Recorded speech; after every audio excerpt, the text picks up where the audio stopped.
సాయంకాలేతు స్వయం విష్ణు త్రయామూర్తి దివాకర. ముందుగా సూర్య భగవానునికి నమస్సమాంజలు తెలియజేస్తూ, యోగ విద్యను అందించిన ఆది యోగి పరమశివునికి, ఆ మహాయోగ విద్యని మనకి పతంజలి మహర్షి యోగశాస్త్ర రూపంలో అందించారు. వారిరువురి పాదపద్మములకు నమస్కారాలు.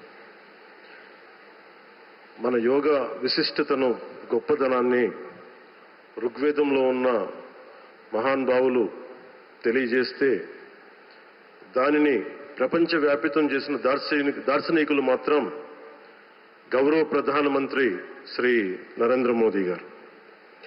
భారతీయ సనాతన ధర్మం తాలూకు విశిష్టతను యోగా ద్వారా విశ్వవ్యాపితం చేసిన ఘనత ఆయన సొంతం.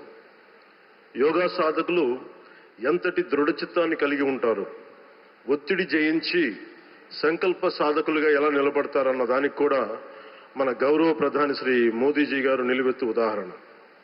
ప్రపంచ యోగా దినోత్సవం యావత్ భారతవానికి, భారతీయులకి దక్కిన గౌరవం.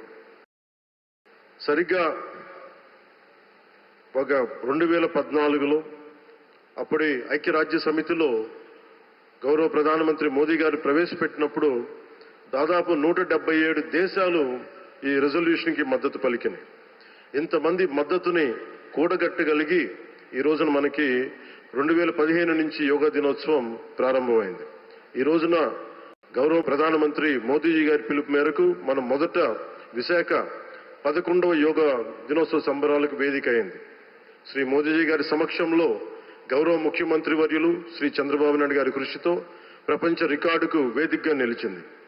విశ్వనరులు మోదీజీ గారి పిలుపు మేరకు యోగా ఒక వన్ ఎర్త్ వన్ హెల్త్, ఈ ఆరోగ్యం థీమ్ని ఈ వేదిక నుంచి ప్రతి ఒక్కరూ ముందుకు తీసుకెళ్లాలని మనస్ఫూర్తిగా కోరుకుంటూ, ఇక్కడ ఆసీనులైన మీ అందరికీ, ఇక్కడికి వచ్చేసిన ప్రతి ఒక్కరికి కూడా పేరు పేరున నా హృదయపూర్వక వందనాలు, నమస్కారాలు.